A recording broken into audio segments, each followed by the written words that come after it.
very good evening, good evening, good morning to you boys and girls. It's Saturday, the 9th of May 2020. Good morning and welcome to this morning's talk show. Another beautiful day out there, but the cold weather is coming. Oh yes dear. Be prepared tomorrow. Massive drop in massive drop in temperatures tomorrow, boys and girls. It says in the Metro today, Britain may see the hottest day of the year so far today. Are you looking forward to that? Oh, come on. You can open a window, dear. I mean, what do you want? Do you want me to hire a plane and transport you somewhere where there's sea and nasty sand?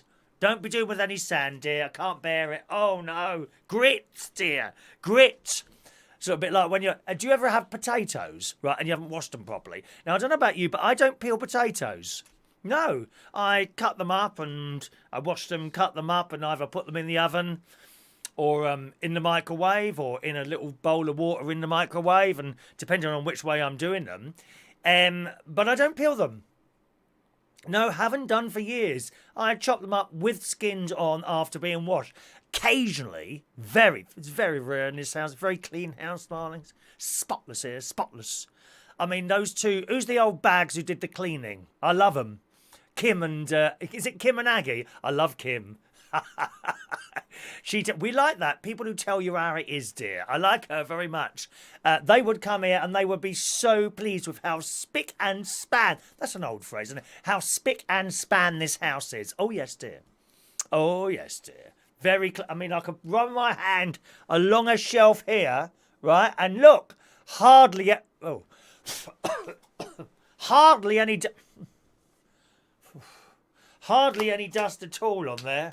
They would be very, very pleased. Sometimes you don't quite clean that potato off and then you've mashed it all up. Mash it up. With a little bit of milk or whatever you were going to put in there. And then you eat it, a little bit of grit. Oh, isn't it awful?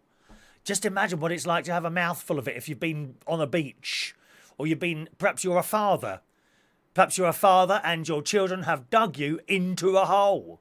That'd be a good way to do away with someone, wouldn't it, who you don't like? You know, girls, here's an idea for Mandy Davenport, who incidentally... Oh, I haven't got the music standing by yet. Just a moment now.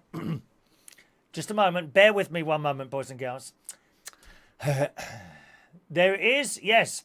There's an idea for Mandy Davenport, who's in charge of pain and suffering on this channel. Why not go back down to the beach when the lockdown is over? Notice I said when the lockdown is over. You know why I said that? Because busybodies will be on here looking for errors.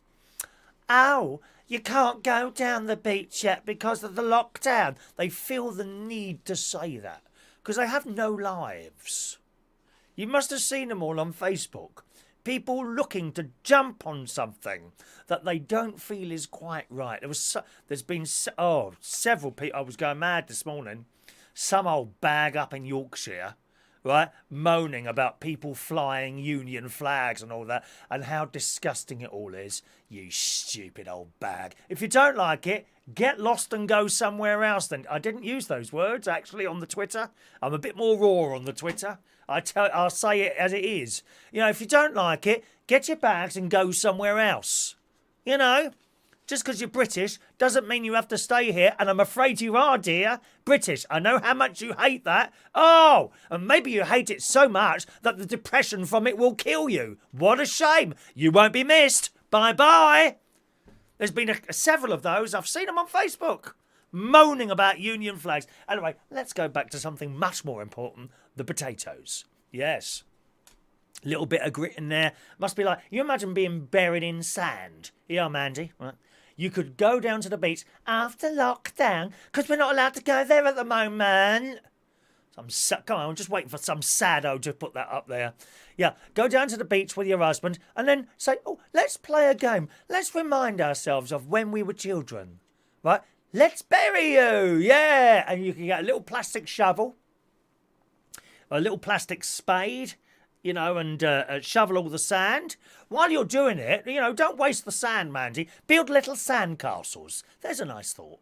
Little sand castles all around the hole, right? And then you can get Mick to go in there, and then let's just put you in that hole for a while, and then put a hole, leave his head up. Now it's important, Mandy, that you leave the head up. Is this so he can breathe? Oh no, not for that. No, for even more entertainment, which I'm coming to in a moment. Please, I don't want to give it to you all at the moment, but immediately, Mandy. I mean, I'm building the excitement here, you see.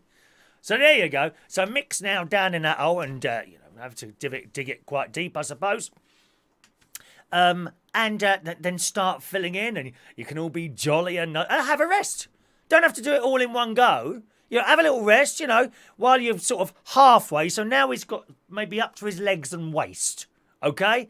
Just about up to there. Then have a little break. Have some sandwiches. Maybe a cup of tea. Something like that, because we all know how sometimes we feel a little bit sleepy after we've had a large meal, don't we? And I'll be honest with you, since this lockdown, my meals have been getting rather large, as indicated on the weighing scales this morning. Don't even ask. Okay, and then back to work, Mandy. And then put some more of that in. Now and again, if you want to whack him round the face a couple of times, that's all right as well. Just keep it in there, and then just leave his head above there, facing the sea. And then just sit down there and watch the sea slowly coming in. And then pick up your chair and go. And then from a distance, here's the bit of leaving the head out. From the distance, you can see the absolutely terrified look on his face while the sea's coming towards him. I'm liking that idea. What do you think, Mandy? Just a little bit of fun. That's all it is, dear. You never get found, Oh, no, dear. You don't float up. In the morning, when the sea's gone back out, it's just his head. Like that. On the sand. A bit bloated because of all the water that's gone in. Hours of fun. I'm feeling particularly naughty today. I really am. Who's with us today, incidentally? Let's have a look here. Oh, well, let's finish the weather there. London and the southeast of the country will be hotter than Ibiza. Have you been to Ibiza? Terrible things happen there. I loved it. I loved it in Ibiza. I only went once, 1999, I think it was, with my lodger at the time, Lewis. And we had a good time there. Ibiza Old Town we mainly went to. It was great. It says London and the South East will be hotter than Ibiza and St. Tropez. I don't know where that is. On Saturday. Is that France? On Saturday. And the majority of the UK will see warm sunshine all day. Enjoy it while it lasts. Temperatures will plunge. Plunge, dear. Plunge. By as much, I'd quite like to be plunged. By as much as 15 degrees centigrade on Sunday when a cold weather front moves in from northern parts of Scotland. Saturday will be bright, hitting highs of up to 23 degrees in northern England. So that's about 23, 46, 56, 76 in northern England, 21 in Northern Ireland, 20 in southern parts of Scotland, and 24 in Wales. So near 80. London and the south east, hottest temperatures, about 26 centigrade, 82-ish, 83-ish, something like that. But you must still stay at home, my darlings. Okay? But it's tomorrow. Massive temperature drop. 15 degrees centigrade. If we've just come through winter, right? 0, 2, 3 degrees. And suddenly you get 15. It feels like summer, doesn't it? But because it's been so beautiful here the last few days, to have a drop of 15 degrees, oh dear, you will need those jumpers out tomorrow. I'm telling you that now, my loves. You will need the jumpers out tomorrow. Let's see what some of you are saying there. Good morning to John Parish today. Morning. Want to buy a caravan? No, thank you, John. I got one. Thank you very much. Very reasonable rates where I live. Dirt cheap electricity and gas. Sorry, John. Morning to you. Hello to David O. Morning to David O. Morning to Rachel, Michael Lawrence, Sean Pye. Hello, Sean. We got some pictures today from Sean Pye. I think it was Sean. Let me just double check that. I'm sure it was Sean this morning sending in pictures today. Are you there? Yes, it was. It was Sean. How are we doing? 32. We need 25 likes today to see Sean's pictures. If you hit the like button, that's the thumbs up button underneath. I will show you the pictures that Sean has sent in.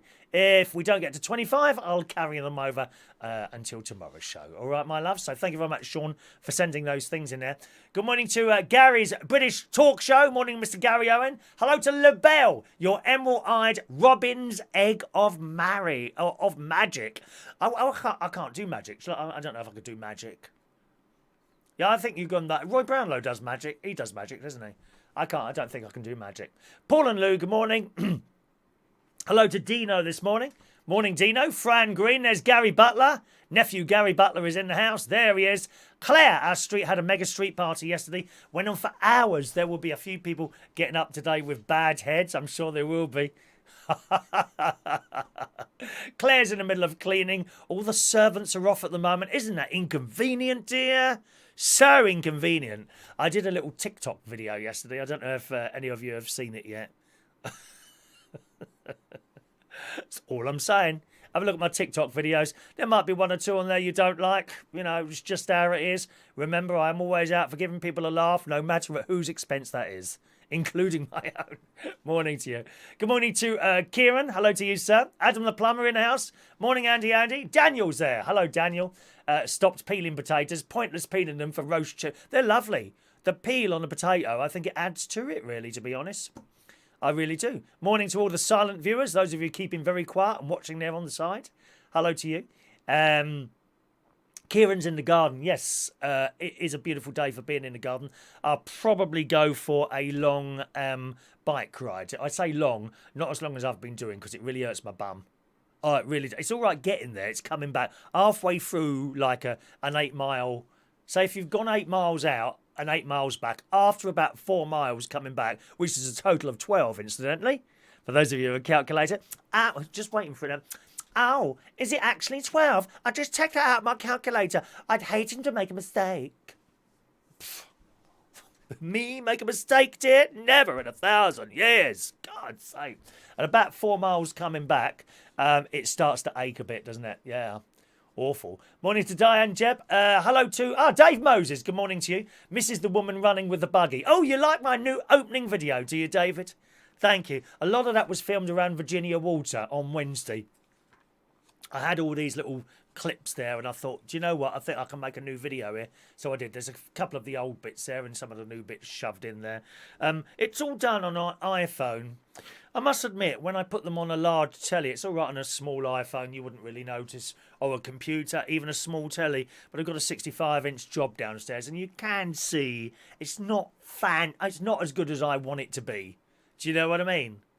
It's good, but blowing it up, it's not quite as good. My brother-in-law, he's got one of those Pro Go cameras. I think they're called GoPro. I think he's got one of those, and the quality of the picture on there is just excellent. But then that is a dedicated camera and not a phone camera.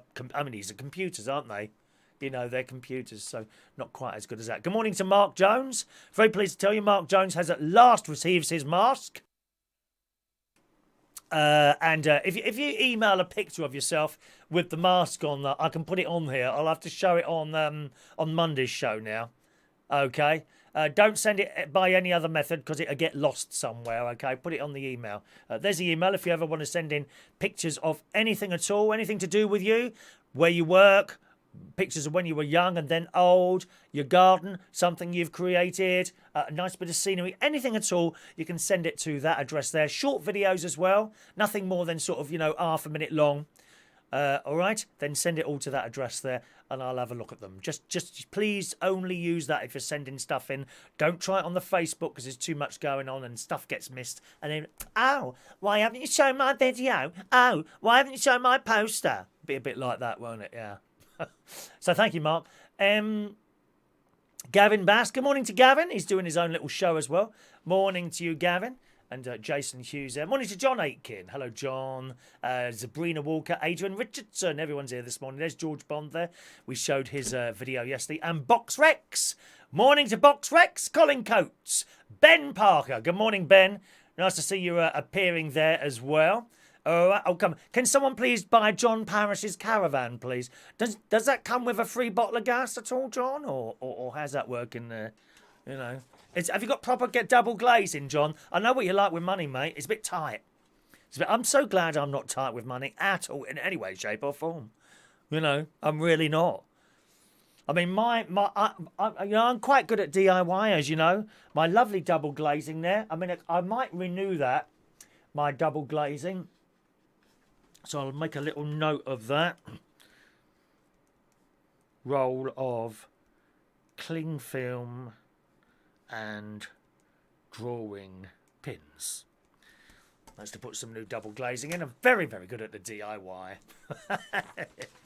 Anyway, that is the weather forecast for London and the southeast area and the whole of United Kingdom. Old Naga this morning, she was on there. She was quite funny this morning. Naga Monchetti. I quite like her. Miss Smarty Pants. Miss Smarty Pants, we call her. And they were talking about quizzes. And the entire country at the moment has gone quiz mad. As you well know, we do a quiz here on Tuesday nights at 8 o'clock. Many of you play that. It's just for fun. There's no prize or anything like that. 4 rounds. Let me just get rid of that. 4 rounds of 4 rounds of questions. There's 2 lots of questions, a picture round and a music round. Okay? And we just sit here and do it. And it's great fun. I find it great fun doing that. Well, I'm not the only one. I've been noticing on the Facebook Live more and more people doing this and more people joining in. I think Gary's British talk show, he does one. Someone else on here does one as well. I can't remember who it is now. But they're all on there. And they were talking about this morning. And I'm sitting there watching Naga and who was it this morning? Was it Dan? Dan. I think it might have been Dan. I was watching Naga and Dan talking about these quizzes. And then they started showing clips of people in these little Zoom meetings and things like this, So, amateur little things they were doing, darling, of doing these quizzes and that. And they got to the end of the clip and I wasn't there. Can't believe it. One of their own people, the BBC people. I've got the pen. I've got the pen here. From BBC Radio Lincolnshire. I've been on BBC Look North, BBC Berkshire. You would have thought they'd pulled me out the hat for that one, darling. The BBC's biggest and brightest star. I can't believe it. No mention of my quiz night. How disappointing. Very, very disappointing. Very, very disappointing. But it was one little girl. And this little girl hosts the quiz. She's about 8. 7, 8 years old, and there she is, reading out the questions. Oh, it's fab. It's fab. So it's interesting to see how the entire country has gone quiz mad at the moment. And one of the questions that was there, it was something like, I can't remember the exact question now. What is true here of the American post office? And it had 4 answers, and you had to choose it from the multiple choice. And the correct answer was, right, children can no longer be sent through the post. and the camera cut back to Naga and Dan. Naga looked at Dan. She said, "I know. That's a real inconvenience, isn't it?" Very funny. I wonder how many saddos complained on that one. Oh, that's a really horrible thing to say about children. Aren't they? Stupid people. More stupid people. Stupid people. The world is alive with them. Have a look at your Facebook and your Twitter now. Dear me. But she was very funny. Oh, that's really inconvenient not being able to send children through the post. And when you think about it, she's absolutely right there. How easy would it be, perhaps you're going on holiday, you've got a family of, say, 5, 3 children, 2 parents. You go on the holiday, something like that. You get on your plane and there's these 3 children, annoying, shouting and screaming. One of them's crying because they're terrified of getting on a plane and all that. The other one's just dropped a bag of crisps all over the tarmac on the runway. What would they have to do? Would they have to clean that first? Because it could get sucked into the engine, couldn't it? Like a bird. Just imagine that. So you're flying along and suddenly there's all these chopped up cheese and onion crisps flying out the back of the jet engine because it's been sucked in. What a terrible waste of crisps. I don't like to see people wasting cheese and onion crisps. Not Virgin Atlantic. Can we buy Virgin Atlantic? Hello? How much for the plane, mate? Richard, how much for the one with the red tail? We like that one. I used to love that advert, the Virgin Airways advert. What's it called? Virgin Atlantic. Where they did a video of other airline staff, some that were looking jealous and what have you, and then it cut to the picture of the Virgin staff, and they're always so good looking, aren't they? You know, I've got no problem with companies employing people who are good looking, no problem at all. I mean, I could practically get any job if that was the case, couldn't I? Like, be honest. I mean, look at me, look, you know. Any job at all I could probably get if I want. I just don't fancy it. I just don't bother. I can't be bothered, you know. But there they are. They're all dressed in the red, and they're walking through. And the British, and they were clearly taking a little pop at the British Airways staff as they were walking through. The British Airways, she goes like that, you know, very disapprovingly. Good morning to Maureen, just texting in this morning there as well. Oh, I love it. So there was old Naga this morning. And it would be convenient because if you could send children through the post, perhaps ahead of a holiday destination, you know, and you get there, not only that, you know, you could send them the day before and have a little list of things for them to do. I mean, take my great nieces and great nephews. You know, there's James, he's 3, Emily, who's 6, and George, who's 8. If they could possibly be sent through the post first, right, with a little list of things for them to do, and then you could get there, my niece and her husband could get there, and everything would be ready. Is that a good idea? I think it is. Just send children through the post.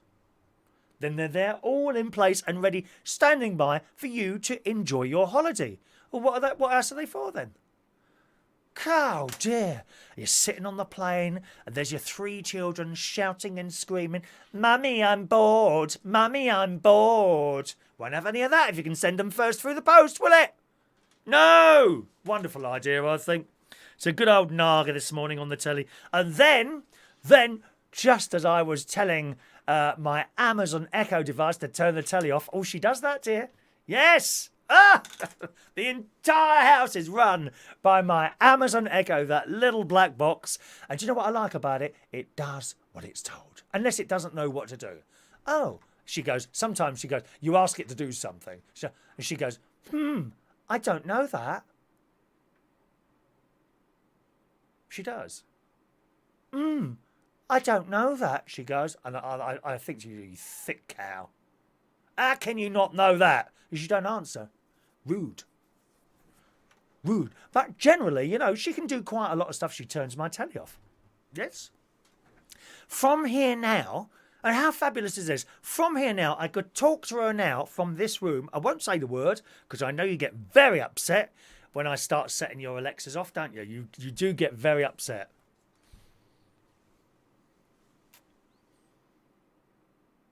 Alexa, set alarm for 2 a.m. to horror music. I know you get very, very upset when I set alarms and things like that on your Amazon devices.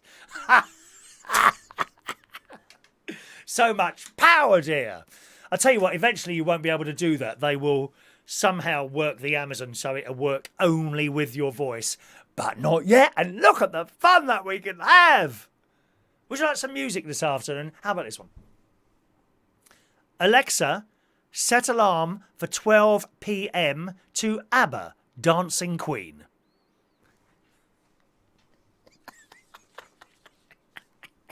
I'm setting all your alarms for you then. Aren't I wonderful? All this help that I give you. All this wonderful help that I give you. Good. So, yes, I was just about to tell her to turn the telly off. And there he was, a god among gods. No, it wasn't me. No, a god among gods appeared on the telly. The delightful... Oh, dear. Oh. I can't even say his name. I'll have to stand by with some pills for this, darling, because it's too much. After I've said the name, I'll have to have a rest because it's just too much. It really is. The delightful, very, very easy on the eye, Amir Khan.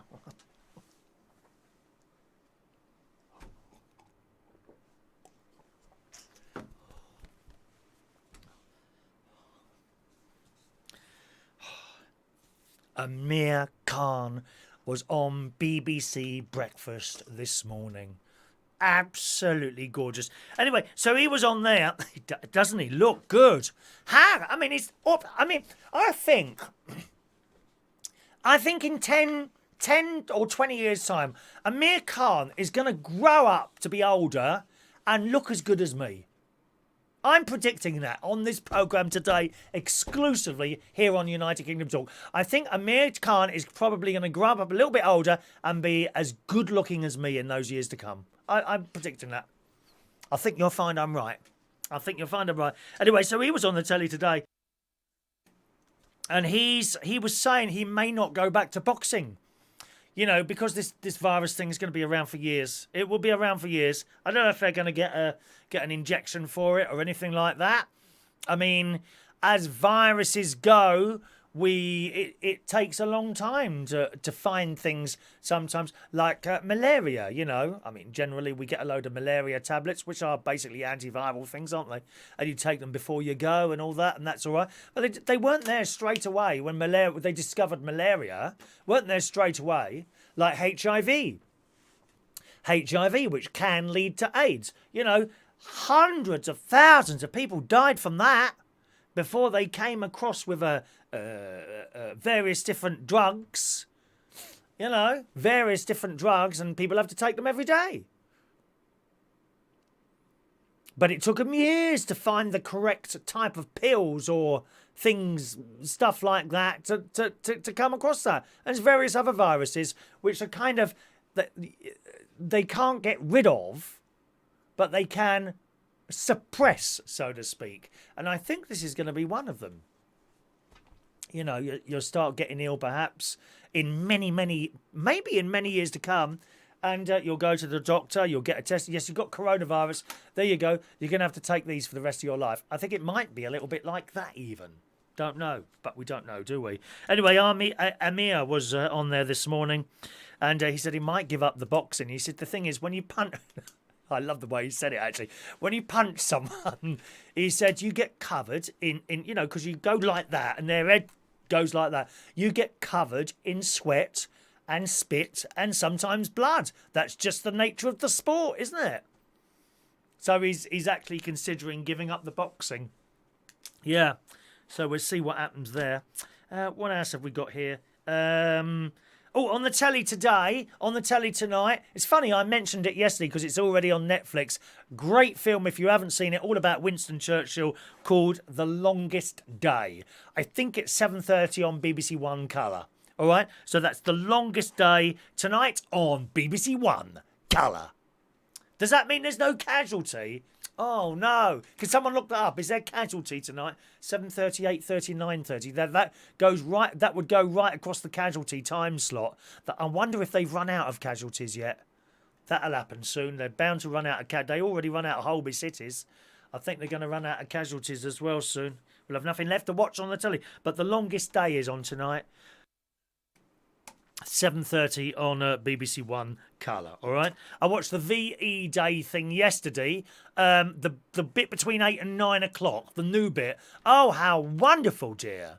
Wonderful. There was the sort of, the orchestra, the band. Now, what were they? Were they Salvation Army?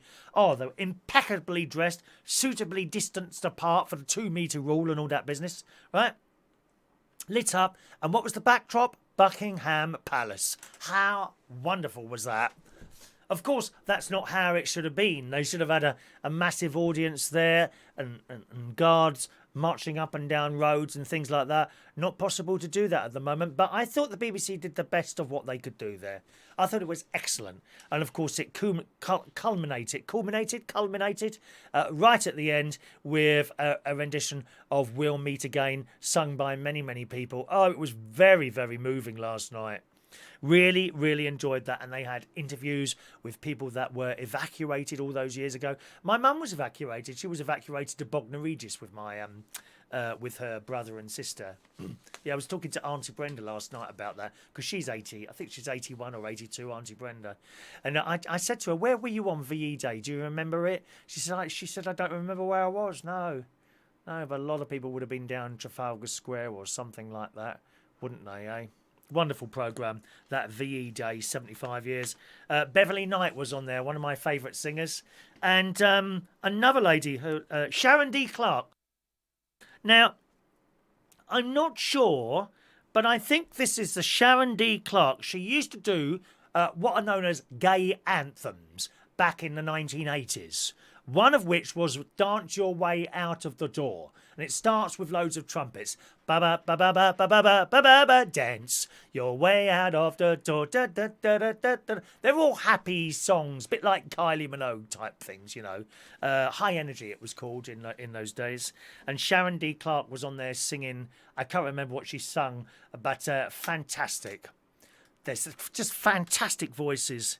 These black ladies that have got a voice are just amazing, aren't they? Don't you think? They've got such wonderful voices, especially if they're a bit on the larger side. I think it seems to improve the voice if you're a bit bigger. Look at the opera singers, Pavarotti and all that. Great big blokes like that. I wonder if that must somehow affect their voices, I suppose, because they've got wonderful voices. And she was fab last night. Sharon D. Clark and Beverly Knight, two of my favourite singers on there. And also the bloke who was in EastEnders, he did a bit as well, didn't he? Not Bradley Walsh. Oh, I can't remember his name now. You know what I mean. You know what I mean. So that was great. Good. Let's have a little look at some of your messages before we do some news stories today. There we go. There's Mick Davenport. Morning to you. Mandy's looking after you today. Oh, are you not well? Ah, hang on a minute. Let's just go up a little bit here. Where should we take this from? Let's go from... let's go from... There we are. Mandy's in Davenport. Mandy's in Davenport. Oh, you foolish person, Chris. Mandy's not... Mandy's not in Davenport. Mandy is Davenport in Sainsbury's. Oh, you missed the beginning of the show there, Mandy. Oh, well, I can't tell you what was in it because it was a bit of a long story. But go back to the beginning when we finished a little bit later on, darling. All right, remember, I can't see all your messages. It's just impossible to see everything that comes up now.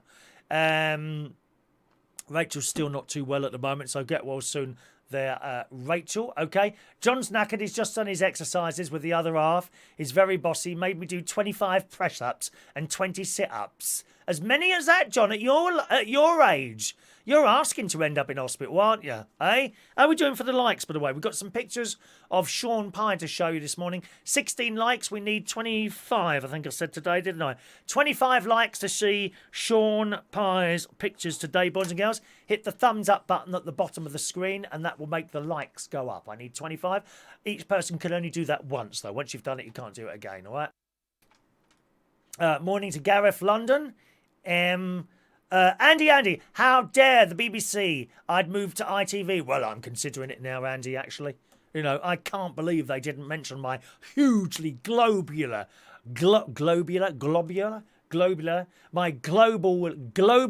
popular quiz show, United Kingdom Talk, on Tuesday nights at 8 o'clock on this channel exclusively. Can't believe it. Very, very disappointed. I may have to fire off a Twitter of complaint to Naga Monchetti today. Don't know what she's doing later. John was nearly a flight attendant, but I didn't go to school interview because I met a guy. What a big mistake. Sean, I sent my daughter through the post when she was 4. Hermes didn't pick her up until she was 18. Very good, Sean. I'm not going to use Hermes anymore. They let me down. Shan't be using those anymore. Amazon devices, easy to hack. People can listen and watch you. Well, let them, Gary. It doesn't bother me. Let them watch. If they're turned on by something I'm doing, then all well and good. You know, always here to make people happy. You know, the only people that I've got to be worried about being listened to, I think, are dodgy people who are selling bad things and murdering people and that sort of thing. It doesn't bother me with having that thing. It did at first, but it doesn't anymore. Good morning to Boy Rex. Is it Boy Rex? Boy Rex Carl, a very good morning to you, Boy Rex. Welcome along to our strange but interesting show, I think you'll find. What are you going to watch tomorrow, Chris? There's no show. I don't know. I don't know. We don't do a show on Sunday mornings. It's just Sunday nights when we do the bingo show, which people really like the bingo show. Unfortunately, we can't add anyone to the bingo system at the moment. It's full up. Okay, so can't help you with if you wanted to be added to that. You've literally got to wait for people to drop off. There's about 3 people already waiting now. I can't really add people on there, otherwise it'll never happen there. Where are we? Let's have a look. Said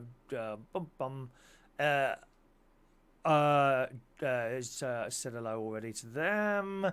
Claire, my mum was evacuated during the war. She can also remember the VE Day street party. She was from Dagenham, of course. Yeah, Dagenham. I like that film, Made in Dagenham. All the ladies in the workroom there. That's great. That film. I do like that film. Andy loved the BBC coverage last night. And God bless our Queen. Of course, she was on there as well. Amazing. I only have to hear We'll Meet Again and Somewhere Over the Rainbow, and I'm in tears. You're the same as me, Andy. I'm terrible. Music can really set me off. Funnily enough, I've been sent a piece of music, and it's a wonderful, wonderful song. And sadly, that's all I can tell you about. I've been asked to keep quiet. But this piece of music, possibly with a video as well, should be coming over to me maybe for Monday or Tuesday morning show. And I'm hoping to show it to you then. I've been sent this piece of music. So what do you think of this, Chris? And it will have you in tears. It's very Manilow. It's very, very Manilow ballad. Oh, it's beautiful. Absolutely beautiful. I heard it this morning at about 8 o'clock while I was sitting downstairs, and I thought, my God, this is wonderful. It's written by, maybe I can't tell you anything at all about it. I think that's about it. That's about all I can tell you about it. So I'm hoping to have that on Monday. The lady has said she will send it over. It's not quite, it sounds finished to me. But they're not happy with the complete final result, you know. So there we are. So fingers crossed there. Daniel, no Casualty been abandoned. If you want to recreate Casualty, just walk into your local hospital. It's all going on there. You know, we wouldn't get in. I don't think you can get into hospitals at the moment. I don't think you can get into that at the moment. They've got security people on the door in hospitals. I'm sure they have. John, it's called His Darkest Hour, is it? Thanks very much, John. It went to a sneak preview. Well, I went to see that at cinema, John.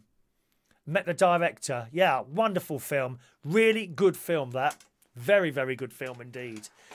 Talking to the Queen, as someone mentioned here in the Daily Mail this morning, the Queen paid tribute to Britain's lockdown spirit last night with an electrifying speech on the 75th anniversary of VE Day, in which she said Second World War heroes would admire the nation's response to our present pandemic.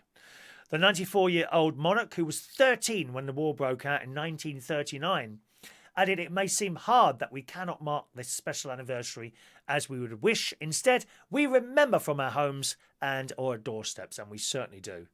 You know, I let you into a little thing here. There were certain types of jobs that people do when I was in, not where I am now really, because we don't get them in there. When I was in Belushi's in London Bridge doing the karaoke, if you were a nurse or an army person, something to do with the forces or someone like that, and you came in and put a request in, I'd push you up the list. Because I think you absolutely deserve to be pushed up the list. That's why. They were the only people, you know. Never anyone who comes over and says, I'm a really good singer, I should go next. Because 99.5 times out of 100, they are the worst singers in there. Anyone who pushes themselves forward at a karaoke are generally the worst singers. There was one bloke called Alex.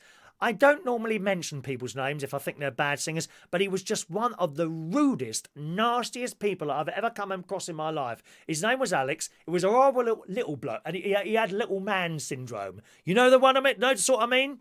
He had little man syndrome, and he used to come in his hat and he would sing Frank Sinatra, except he couldn't sing. He couldn't sing a note. Well, of course, at the time, I never said a word. And when he couldn't get his own way because he wanted to go next, he'd then go around to all the audience and try and turn them against the host, in this case, me. Not just me. I thought it was me. right? And then talking to other karaoke hosts, because we all kind of talk to each other. Now, of course, there's competition between us, but we do talk to each other. And it turns out he did the same to everyone else. One bloke, I think possibly in East London, he went round, collected all his songbooks, right, and chucked them in the bin outside. People said, "Where's the songbooks?" Well, aren't they? No, we can't find them. Anyway, after investigation, they found them all in the bin outside. You know what I mean there, Ben. You know what I mean. I don't mind saying it. You know, if there's someone that comes on and sing, you know me, I will never tell you if I think someone's badly sung, that's irrelevant. It's a karaoke night. When you get someone who's as nasty as he is, Alex was his name, nasty, nasty piece of goods. He was that high.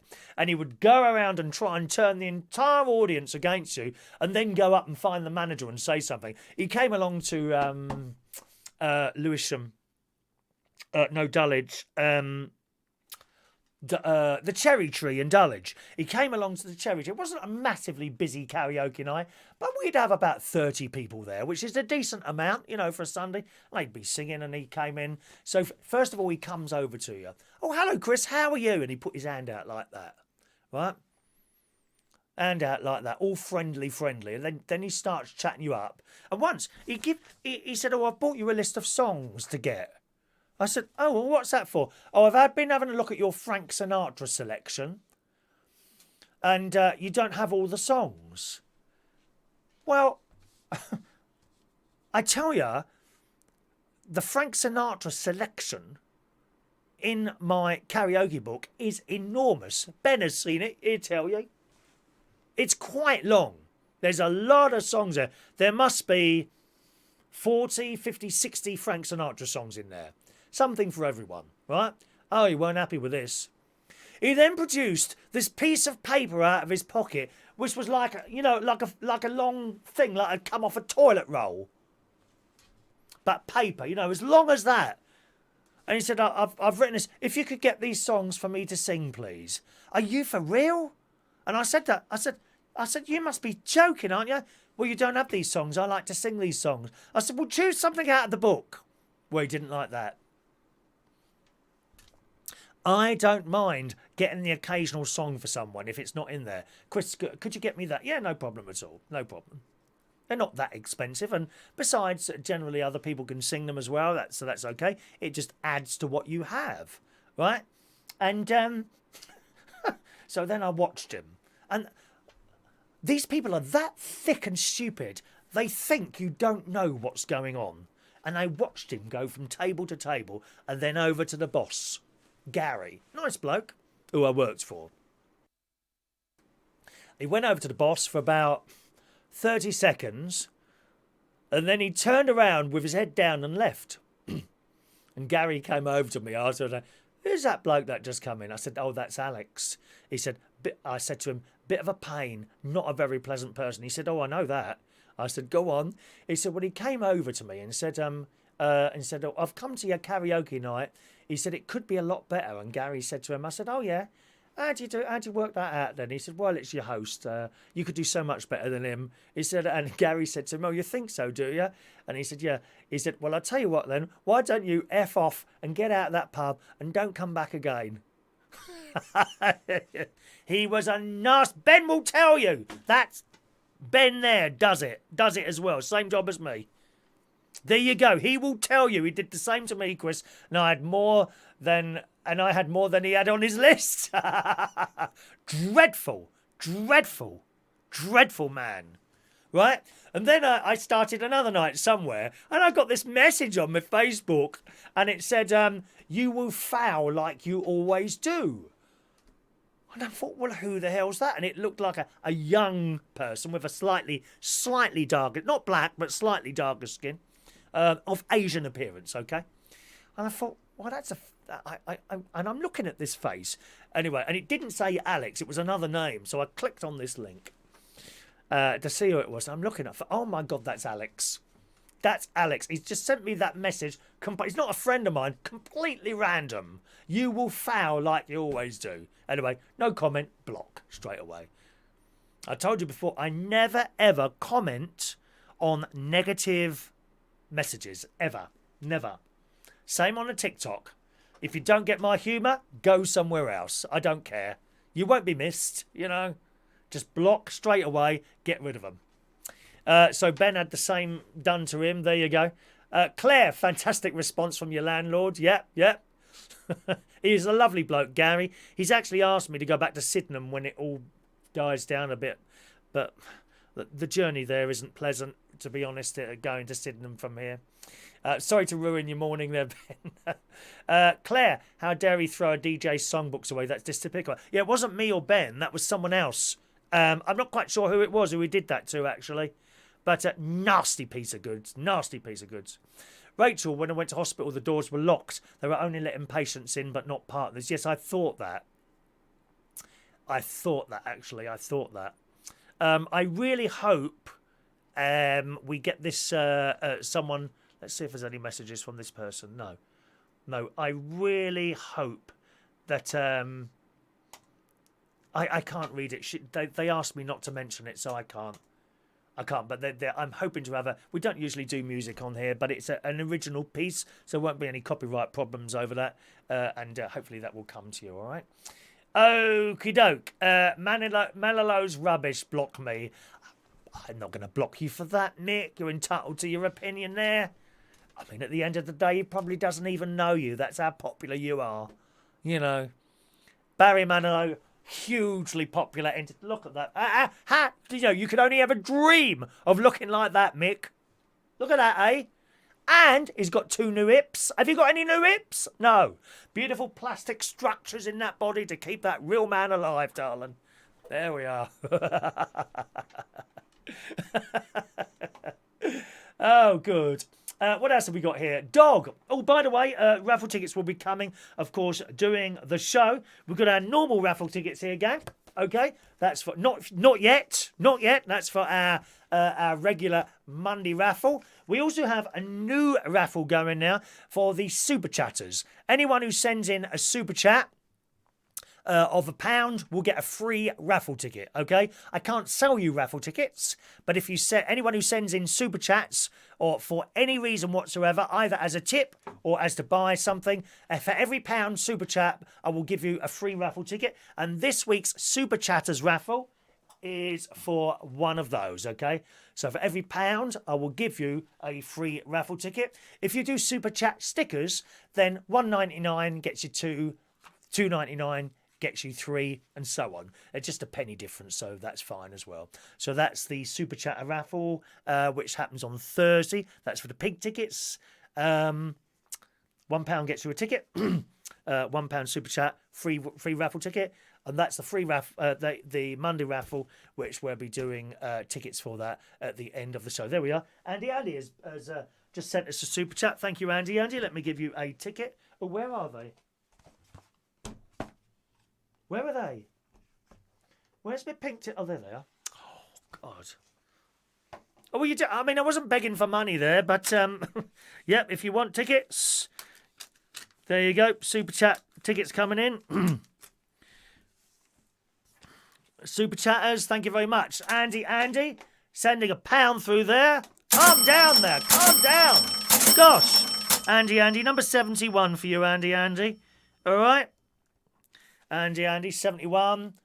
Okay, you don't have to send. I'm not asking you to send a super chat in. Remember that, gang. We still got the other raffle tickets, which everyone gets at the end of the show. This is just a little thing we're doing for the super chatters. Okay, so that was, what was that? 71 there, and then we got some. I've gone forward one, haven't I? What have I done there? I see what I've got. So I've got a row of these here. This is your row of tickets there, Sean. Don't worry, they all got torn off separately. So Sean gets 66, 67, 68, 69, and 70. Okay, they are 66, 67, 68, 69, and 70. There you go. All right, Sean, all your numbers. There's the one I dropped there. All going in the little thing here. By the way, the Super Chatters jar has arrived as well, I'm pleased to say. Oh, it's massive. I'm very pleased with that from Amazon. Yes.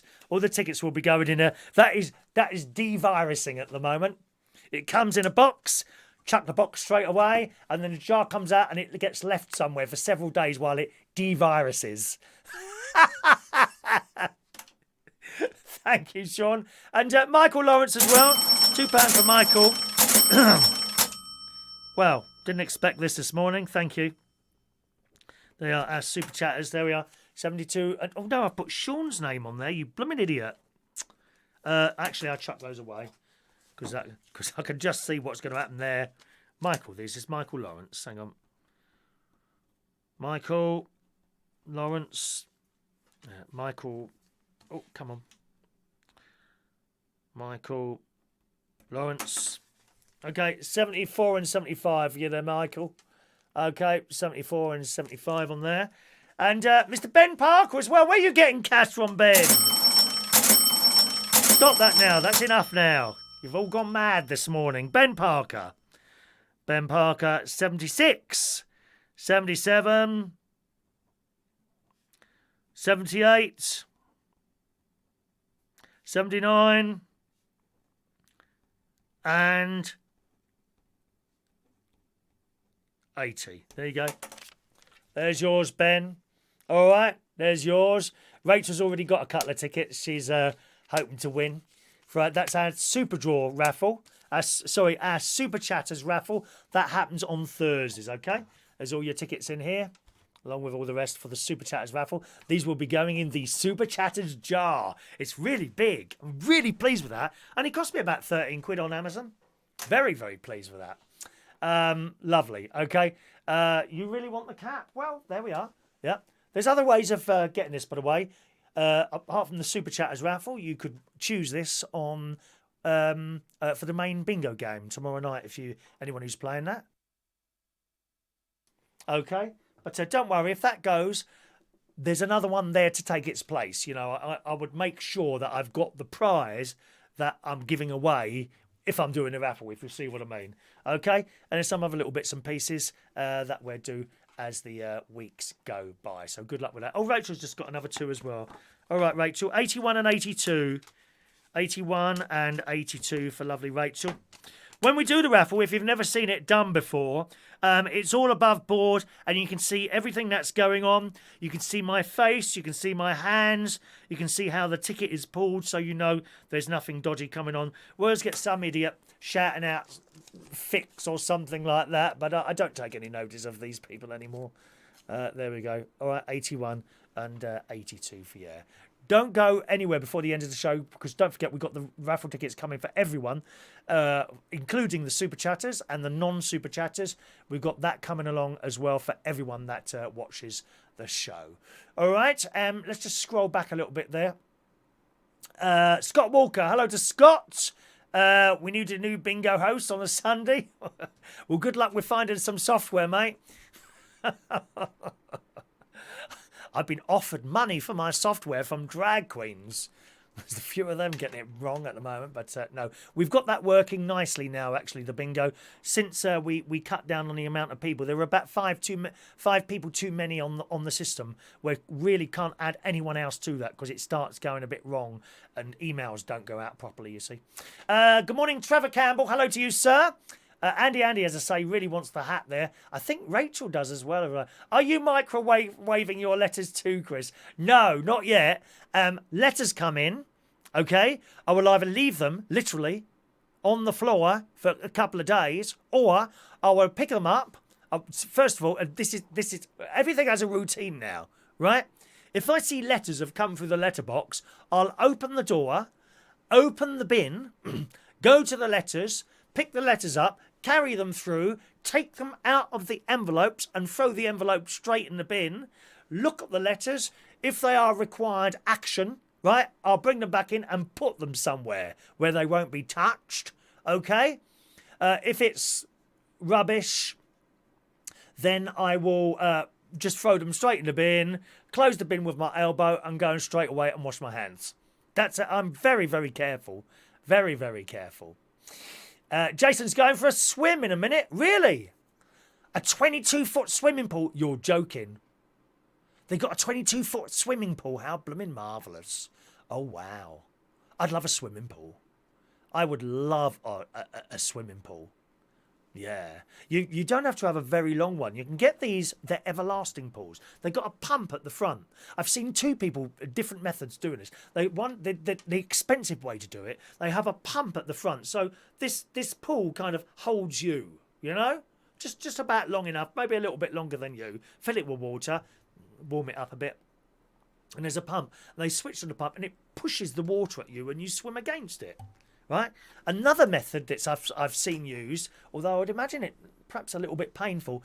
One bloke, he'd put a glorified elastic band round his waist, and then another bit of elastic going to the back of this pool, and swum against that. I mean, unbelievable. Oh, what's going on there? Unbelievable how they do it. But I'd like a proper pool. I really would. Adam the plumber, $1.99 super chat from Adam there. 83 and 84 for you, Adam, okay? There we are. That's one of those sticker things. 83 and 84, right?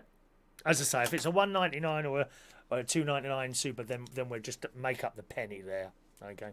There you go. All right, that's for you there. Mick has a cap. My tickets are 50 pence a ticket. Oh, well, you could send two then, couldn't you? You get two there. Scott, I think once lockdown is over, we should have a United Kingdom talk meet up in a pub. Oh, no, I can't be meeting people, Scott. No, dear, no, dear. We can't do meetings, dear. No. People would start grabbing me, you see, and asking for, like, kisses and snogs and stuff like that. I'm not really into touching people. Well, maybe scaffolders, you know, but that's about all. Infinity pools, is that what they're called? Wonderful, they are. Thank you, Adam.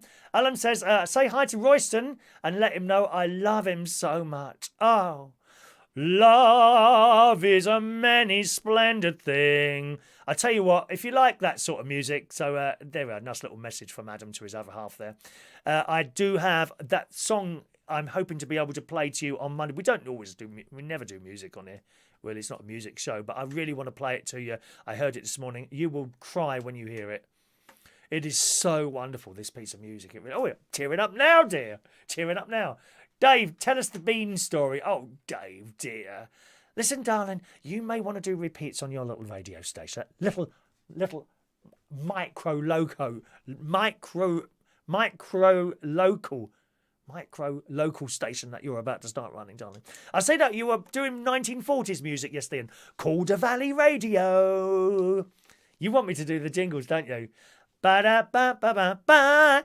Dave Moses in the morning. Da-da-da-da-da. On Calder Valley Radio. Ba-ba-ba-ba-ba-ba. Got to have trumpets at the end.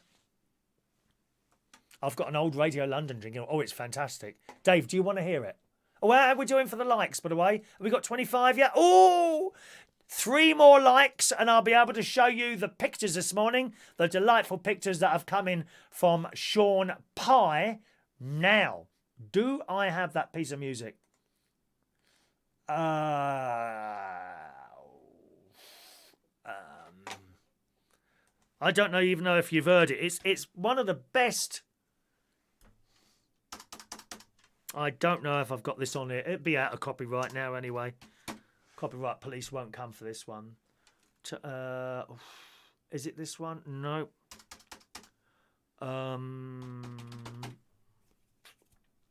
Nope.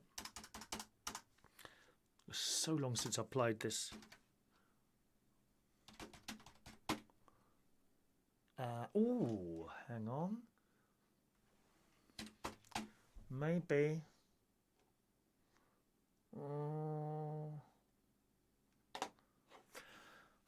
Where's this going to be?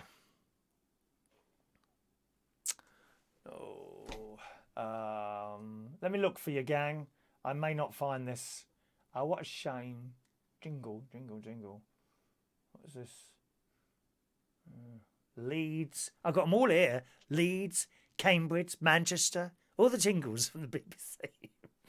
How sad is that? How sad am I listening to radio jingles? It's awful, isn't it? I don't think I'm going to find this. Where else would this be? let's have a look in old jingles. Is that Dave still there? He might have gone by now, is he? You don't mind bearing with us while I do this for someone, do you, darlings? Hang on. Jingles old. It might be in there. Hang on a minute. Opening. CMP. I got those. Main London. No. Was it The Place to Be? Might be The Place to Be. No, I don't think I'm going to find this.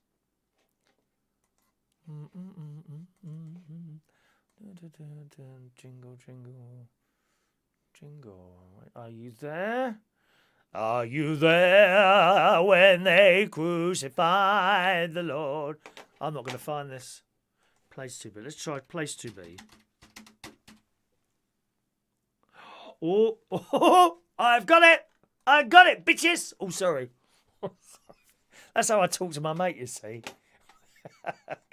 I'm trying to get my mate to do a TikTok, but he's not really into TikTok, and I'm trying to get him to do a TikTok video with me doing a scene from EastEnders, which would go quite well. Right, here it is, Dave. I found it. Possibly one of the best radio jingles of all time. This is so powerful.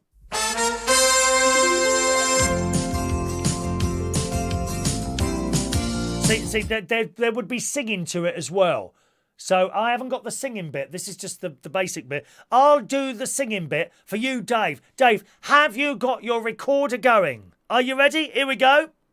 The Place to Be with Dave Moses. 206 Radio London. I love it. I love it. There you go, David. Just for you. Adrian says, could you put me down for super chat for a £5? What do you mean put you down for a £5? I don't see any super chat coming in. You can't order one, dear. You could send a cash, dear. Send cash. An IOU. If I survive and live the lockdown, please. No, that wouldn't be fair to everyone else, would it? This is to win the hat. The Super Chatters raffle, okay? The Super Chatters raffle. Did you listen to Tony this morning? Nope, I don't get up that. I don't have the radio on in the morning, really, to be honest. Can you have a recount? You wouldn't need a recount. You see it all going on in front of you, and especially with the new Super Chatters glass jar. Everything can be seen. Everything. I'll even remove my sleeve for you when we do that, so you know there's no funny business going on. Dave. All right. Actually, let me see if I can find the Tony one, because that sounds even better. Because it's actually got his name on it. Oh, I couldn't possibly reveal where I got them from. Absolutely not. No. Let's see. The place. No, hang on. And then we must do some news stories, dear. We haven't done anything. Here it is. Here it is. Are you ready, Dave, baby? Here it is, Dave. Here it is, Dave. Right, one moment, please. Here is the actual jingle, as used by the great, and we get down on the and pray to the great master himself, Tony Blackburn, king of all DJs everywhere in the entire world for all time. My hero DJ. I hope you tell him I talk about him like this. My hero DJ, Tony Blackburn. The other thing is, like Tony, sometimes he might get a dodgy caller. He don't put up with that, mate. You're gone. You are gone. He is the king of all DJs, and in my mind, always will be. Anyway, here is the actual jingle that Tony used to use on his excellent, fantastic BBC Radio London radio show, Soul Show, in the 1980s. And I used to have this on in the van, you see, when I was a BT engineer. All I would do is listen to him in the van. I was late for jobs because I was listening to his jokes. I'm serious. Here it is. Are you ready, Dave? Here we go. The Place to Be with Tony Blackburn. 206 Radio London. Hey, Dave. I hope your jingles are like that. We don't do boring jingles. Sweepers, dear. What are they? So, you're listening to 210 FM. How unentertaining are they? Or talkovers, even cheaper. Cheaper. Ghastly, dear. Pams, dear. That's who you want, Pams. You know what I mean? Anyway, back to the show, dear. Back to the show. Thank you very much to Michael Lawrence for the musical notes you're posting there. A dog has seen himself on the news. No, not me. No, a dog, dear. Pardon? No, an actual dog with 4 legs. Rude. Rude. The Daily Mirror reports today this dog has once again, Angela Labatt's dog, has gone viral after she captured his reaction to seeing himself on the TV. Now, I know where this dog is coming from because I was the same when I was on my BBC Look North appearance back in January or whenever it was. Was it January? Oh, yes. I rushed round to my sister's house when the BBC had left my Lincolnshire television studio complex, otherwise known as the Caravan. Rushed round my sister's house and sat down on that little chair waiting for myself to come on. How sad is that? Ask my brother-in-law. If you watch his show, ask him what I was like. It says Bron, who is a Labradoodle, should be starting to get used to fame after an adorable video of him playing with a baby melted hearts around the world. Now, I didn't actually see this one. Presumably, it didn't end up with the baby getting eaten, which can happen in occasions, dear. Be very careful with dogs and children. But the story goes on. It seems the super cute puppy is bowled over by all the attention he's getting. His owner uploaded a video of the dog and their 7-month son online, and everyone fell in love with the adorable pair. I must say, I haven't seen this. It shows baby Liam crawling around on the floor, laughing as the 2-year-old dog jumps around him, wagging his tail. And you do find that if you've got dogs and perhaps little children, the dog will kind of adopt the child, won't they? And go around them and make sure they're okay. It's wonderful, really. It says when the family's local news channel saw the clip, they included it in their bulletin, and the dog was beside himself when he saw it. It says Angela caught the adorable moment and shared it with us once again. It seems Bron was made for the spotlight. When the clip first appears on the telly, the adorable alert segment, it's called, Bron stood staring at it, but when he noticed a familiar face, he starts jumping for joy. I was the same. I was jumping for joy. Not so much jumping up and down. I was bouncing up and down on the chair. Like that. Oh, stuff is what I can feel stuff wobbling. That weren't doing that a few weeks ago. I can actually feel stuff wobbling on me. That's really not pleasant. Oh well. Perhaps another bowl of ice cream will sort that out. Over and over again, you see the dog leap beside the TV, barking and howling in recognition. Sharing the clip on social media last week, Angela wrote, I think it's safe to say that Bron likes seeing himself and his baby brother on the big screen. Isn't that lovely? I hope he didn't have as long as I had 2 minutes. Oh, yes, dear. I had the maximum time allowed on the BBC's Look North flagship programme on the BBC. I hope he didn't have 2 minutes. I should be most disappointed. Have you noticed my cough's gone? Have I actually coughed once on this show today? Is that funny? It's gone. It's gone. John Aiken says Tony was the first king of the jungle, an absolute legend. Oh, he is. He really is. I think he's brilliant. John says I need a sports bra. Can you actually see it? But I'll tell you what, I'm going to just remove... Oh, look! Oh, dear! What's this here? Right, hang on. Let's just... I think I put my seat up a bit. Ready? Let's see if you can see them bouncing. Look. Oh, you can! Look! How awful. Oh, it's getting a bit hot in here. Let me turn my air thing on down. Oh, it's already on 18. It's not working, dear. Can we have some cold air, dear, in here? Cool. I'm a bit warm in here now. No, must keep the jacket on. Must be professional, dear. Oh, that's not very professional. You've taken your jacket off. You get something like that. Someone will say something.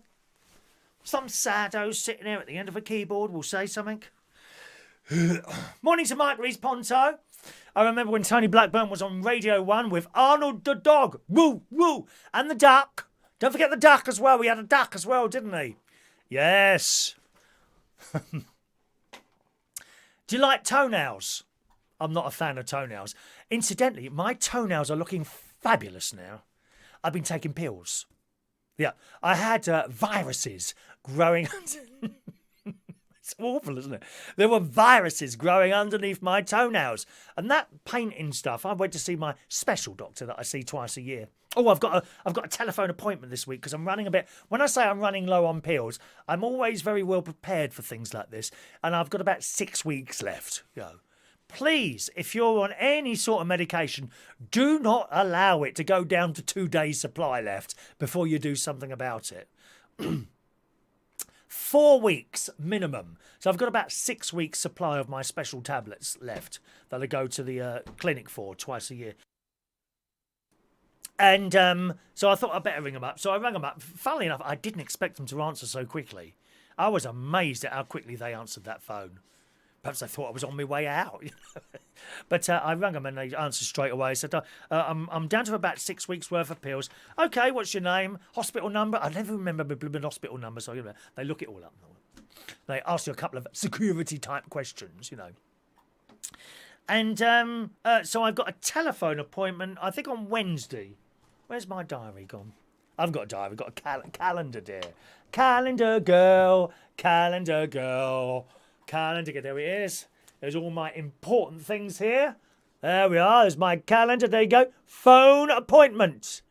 Wednesday the 13th at 12:20. So he'll ring me up. And usually every 6 months you have to go in and they take a little bit of blood out of my arm and fill several hundred test tubes with this and a little bit of wee in a bottle as well, and then they send that away, right? And then you go back 2 weeks later for the appointment. Not at the moment. What's going to happen is that he will ring me and decide whether or not I need to go in and have blood checked. Presumably he'll have some sort of list of questions to ask me. How am I feeling? This, that and the other, I suppose. I'm just guessing how it works. And then if he's happy, then they just send you the pills in the post, which is great, isn't it? Isn't it fantastic how that's all worked out and set up like that? We're so lucky in this country, I'll tell you, with that NHS. So very lucky. Now and again, things make mistakes. I know that. It's a terrible thing. But, I mean, Christ, if you was in America, God knows how much I'd have to spend on pills in a month. So there we are. So that's happening on Tuesday. And it was him. I mentioned my nails. He said, well, let's have a look. He said, oh, yes. He said, I'll get you some pills for that. It's the third time I've had them, actually. I think it's caused by the amount of swimming I do. He said, do you go swimming a lot? He said, I think that's what's causing it because they're just not drying out properly. And literally, the now is all like white underneath it. Like white. Not anymore because it's been growing out. So the pills, you take them over 6 months, right? You take a week's worth of pills, 2 in the morning, 2 in the evening. Well, they're not pills, they're capsules, with something. I don't know what's in there, dear. What do they put in there? Some sort of chemicals, I suppose. So you take 2 in the morning, 8 o'clock, and 2 in the evening again at 8 o'clock. And you take that for a week, and then you have 3 weeks off, and then you do them again. And I've been watching, this is since January, and the nasty stuff has moved further and further down the nails. And nice, clean nails underneath. Did you want to see them? Did you want to see them? Maybe I will show you them at some point, okay? Like, we need 2 more likes if you want to see those pictures today. 2 more likes, gang. And I'm not a massive fan of toenails. I really don't. Dave says, I think Fran would like to see your toenails. Do you, Fran? Is that something you want to see, my love? I don't mind. Ben, my GP is totally locked down. They sent me a blood pressure meter. Ear thermometer, a portable ECG and an airflow meter. Christ, they must be bleeding worried about you, mate. I'd be worried if that lot arrived in a box in the post, Ben.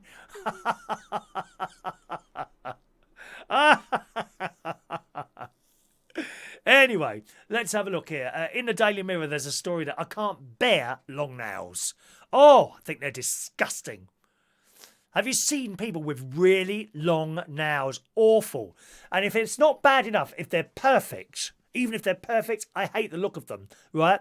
But even worse than that, nails, right, that are curling over. Oh, they're awful. And the story in the Daily Mirror, a woman who sells videos of her fingers and feet. This woman sells videos of her fingers and feet. I don't understand. A woman who sells videos of her fingers and feet has explained what it's like to live with really long toenails. This woman, Arinda, very rarely cuts her toenails, and as a result, they're incredibly long. So long that she can't wear closed-toe shoes or go for a run. And while the length shocks... Have anyone got long nails? While the length shocks some people, there are many who really enjoy them, and a number will even pay her for, for videos of her feet. She's 58. She lives in Ohio. She charges £11.50 for a 10-minute clip of her... pardon the pun. A 10-minute clip of her toenails, and makes so much money from these videos that she will be able to quit her career as an account specialist. She also shares photos of her hands and feet on social media, which is where she first discovered nail fetishes were a thing. Well, I haven't heard of that one. I must... Oh, God, there's a picture of them. Oh, they look absolutely vile. How am I going to show you that? I can't show you the picture. It'd be a copywritten image. I don't know. Maybe I can show... Where's my phone gone? Did you see what I did with the phone earlier? Oh, where's that gone there? It was in here, weren't it? Oh, is it up there? No, not up there. That one's there. That one's there. Oh, I've got phone anxiety now. I've got phone... Oh, no. Is it here? Oh, there it is. Look. It's underneath the hat. The hat is keeping it warm. Let me see if I can just show you. Just show you the this now picture as a reflection.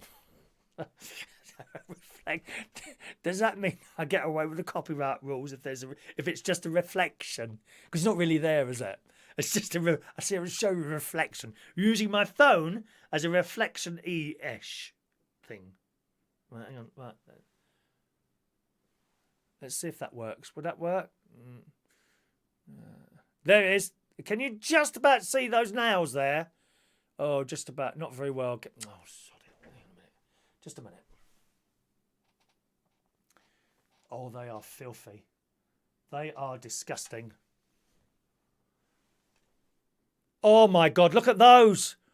Aren't they the ugliest things you've ever seen? People have a fetish on them. Now, listen. I've DJ'd in places where some very, very strange things go on. But I've never seen very strange things, dear. I mean, you almost have to close your eyes while you're DJing. Put it that way. That's all I'm saying. Right? But now fetishes... Oh, look, there it is. Look. That's just hideous. May I ask, and, don't worry about it if you do... Perhaps some of you like that. Presumably some of the blokes might like that rather than the ladies. Or maybe the ladies, I don't know. But can you just imagine, she must have to be careful how she walks. Can you just imagine walking along and catching the nail somewhere? Oh, God, the pain! Awful. Oh, dear me. The story goes on. Back in 2006, while this lady was recovering from a double mastectomy, poor lady, she uploaded a few photos of her long fingernails to MySpace. Do you remember MySpace? Remember that? Just to show them off. They soon began garnering a lot of attention, and she realised there was also a lot of serious money to be made, especially from her toes. Speaking to the Metro, she said, I opted to start growing them for the toenail guy. She calls this bloke the toenail guy. He wanted pictures. I discovered I could make money from having toenails, so I just let them grow. Oh, there's another picture. It's even worse than that one. Oh, let me get that for you. Oh, and she's holding a cigarette. Is that in her toes or her finger? Oh, no, I think that's her finger. Her fingernails are even worse than her toes. Hang on a minute. There we are. What a good idea, Rachel, taking a picture and then showing it to you. Because then I won't have the actual picture, will I, you see? So we might get a... Look. Oh, God. I feel ill. Really. That is not nice, is it? But she does make a lot of money from her house. There are a few downsides. She explained, when wearing closed-toe shoes, it's not possible with my toenails. I also cannot wear heels any longer. That would upset you, John Aitken, wouldn't it? I mean, you know, if you couldn't wear heels anymore, old boy. And they tend to make me walk slower, and also I cannot run with them. Oh, it's just awful. Absolutely awful. John Aitken and Fran had put little sick emojis up there. Not nice. Claire doesn't like the look of that. Mike Responto, one of my big toes hasn't got a nail. Had it pulled out when I was younger as I had an ingrowing toenail. Doesn't it come back then?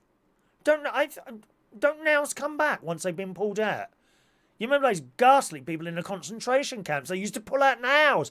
Is that presumably is that a painful thing to pull out a nail? I suppose it would be, would it? And how far up does it go? Like, if that's your finger there, right? How far up? Is the nail, like, in here, but soft, sort of, so it's pliable? I wonder how far the nails go up, because there's the bit that you can see, isn't there? But is it, like, up here, or what? Is that strange? There's an interesting question, isn't it? Rachel, why, oh, why? Just awful. What about you, Mick Davenport? Is that your sort of thing? Would you like nails like that? If Mandy had nails like that? Awful. Just dreadful. Right, one more story. And did we get any more likes? 25 likes? 22. We're stuck on 22 today, aren't we? Never mind, darling. We can always do it again maybe tomorrow night if we get going early enough tomorrow night. Sometimes on a bingo night, there's not really much time to do other things. But nevertheless, we'll carry it over for Monday. 25 likes. We need to show you the pictures this morning. Elon Musk. It's all time for brain transplants, boys and girls. In this morning's Super Soaraway, highly patriotic Sun. Elon Musk is that clever bloke, isn't he, with all the cash, dear. He's the one got the satellites going everywhere that we keep trying to see and we don't see them. Very disappointing. Very, very disappointing. Oh, Dave, you'd hear her creeping up behind you. You certainly would. Oh, Mike, they scraped the nail bed away so it didn't grow back. Shall I send in a picture? Oh, I don't think we want to see that, Mike. No. What? Is there a nail bed? I don't know anything about nails or anything else come to that. I just read it out of here. Mick says no. Mandy's feet stink anyway. Poor, you're brave this morning, aren't you, mate? Dear me. Mick's being very brave today in front of his delightfully looking lady. We saw a picture of Mandy last week. Good looking lady. Good looking lady. We have no ugly people that watch this channel. You know that, don't you? We don't allow... I generally, if there's a new person pops up, you know, or you know, I look back at the people that have been viewing the channel. If I notice they are ugly, I just block them straight away. I'm not having ugly people watching this channel. I'm sorry. There are a few examples. There are, what's the word now? There are a few people that I allow, family members. But generally there are no, have a look at up and down the channel now. No ugly people watch this channel. They're blocked. If I see them come up, they're blocked straight away. I'm not having it. Elon Musk has said his Neuralink firm will have a human brain implant ready in less than a year. Now, I quite like the sound of this. Just imagine, boys and girls, right? Obviously, you're sitting there somewhere now watching this programme. Scott, I reiterate what I said. If you were ugly, you wouldn't be allowed to watch this programme. Dare I say it, even Mick Davenport is not ugly. I'm going to regret saying that now. No doubt... That sad man has got a little recording device there now and has recorded me saying that so he can keep sending it to me on an email. Ow, I can't believe you said I'm not ugly. There are no ugly people that watch this channel. None. Elon Musk has said, just imagine having an implant in your brain. As I say, at the moment you're sitting there somewhere watching this. Okay, just imagine, right, if you could get a United Kingdom talk brain implant, right? And it would be implanted somewhere in your head, you know, not noticeable to the general public, who we don't really like anyway, let's be honest, do we? None of us here like the general public. We don't. Just awful, ghastly, scummy people running around all over the place, dropping their rubbish and shopping in places like Aldi. Awful people. dreadful, people. Keep back. We don't really like the general public on this channel, do we? Do you know what I mean? Just imagine if you had that implant, you're going around, right? And then a show starts, hosted by me, of course, United Kingdom Talk. And the show would just drop onto your retina and through your ear holes. And you'd be able to watch the show while you're carrying out doing your daily business. You wouldn't actually have to sit at home. I think this is an excellent idea. And for just 5 super chats, you could have one of these implants.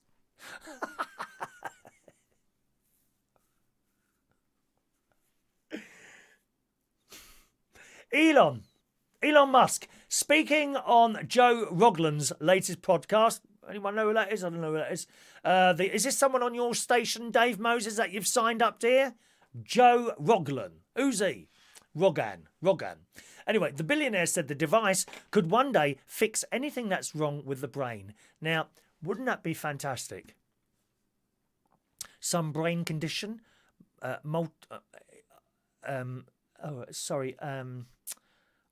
disease like multiple sclerosis. That's not a brain disease, is it? What's the other thing? Oh gosh. Anyway, maybe something like Parkinson's, something like that.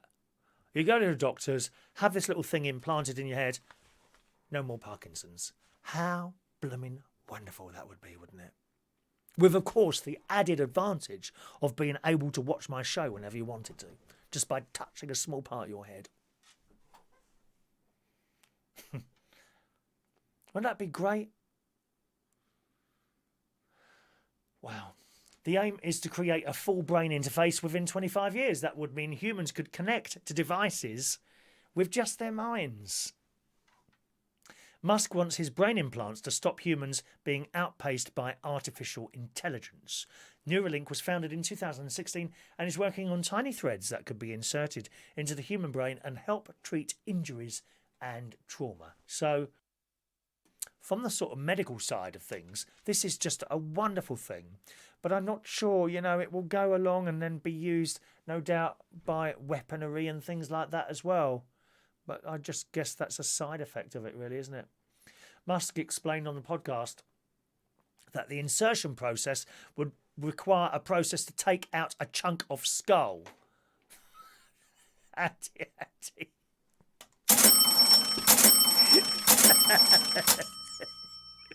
Andy has made an advance payment for the microchip for some United Kingdom Talk implants.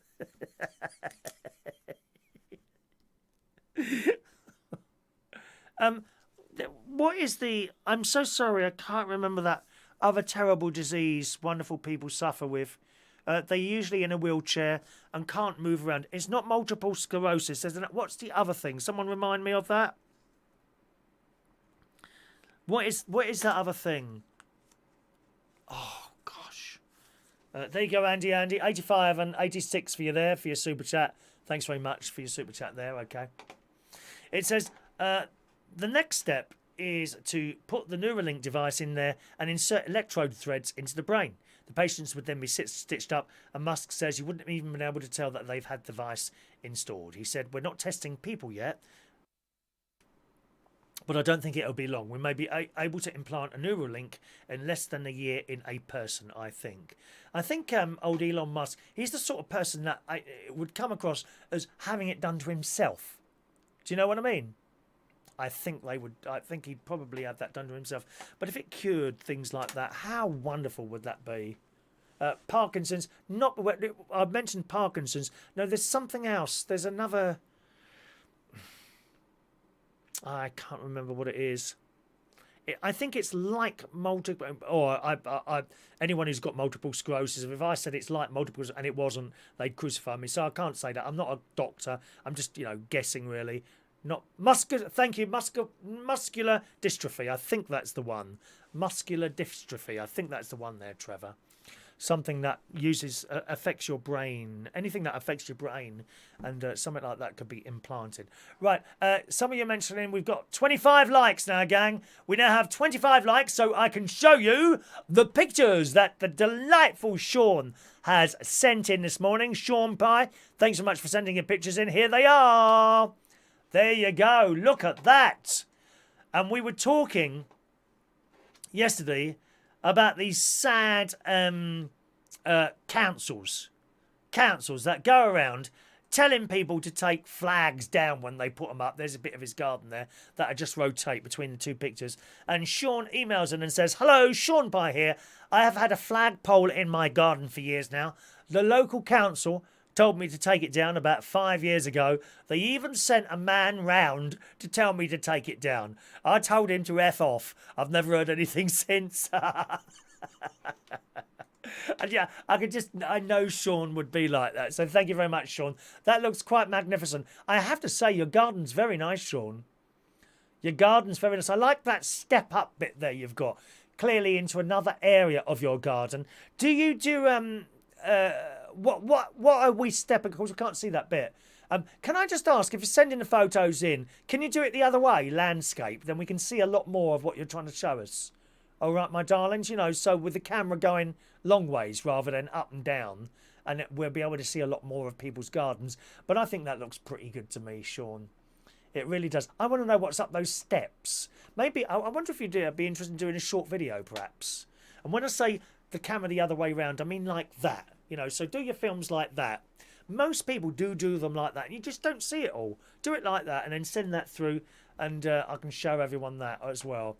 Beautiful. Motor neuron designs. Thank you, Sharon. There's my sister Sharon, they're sitting there quietly on the side today. Elon Musk is indeed the founder of Tesla, the electric cars. I'd love an electric car, but I can't have one. I haven't got supply in the garage, or the caravan wouldn't be powerful enough to charge it. Although I could go around to my sister's house and charge it. It's not very dear to charge a car. Something like £4 or £5, There you go. Can I plug in? There's a fiver, sis. No doubt she'd charge me interest on that. Like Shania. She's not with us this morning, is she, Shania? Her dad bought tea at church about a year ago. On and on she goes, dear. They want a tenner now. Interest, apparently. Lots of people liking Sean's pictures there. Okay. Fran's stepbrother had muscular dystrophy.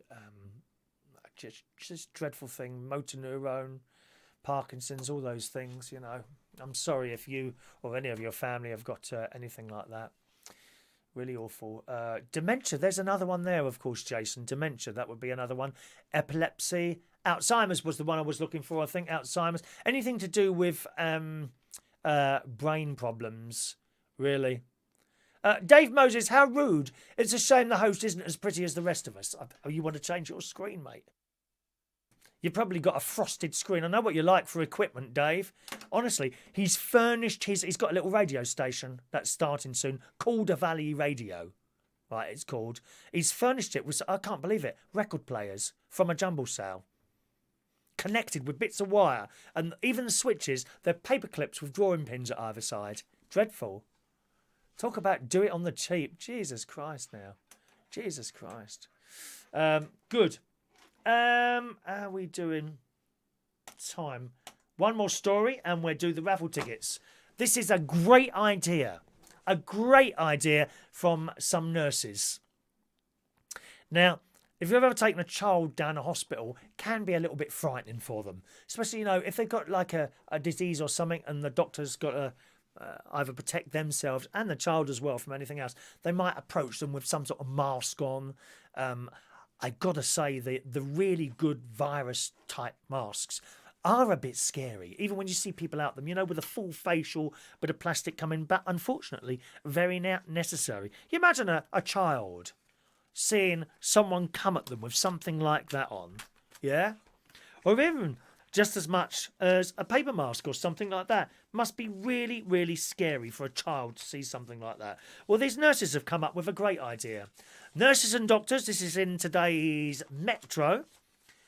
Nurses and doctors working at the children's unit have found an adorable way to put their young patients at ease during the pandemic.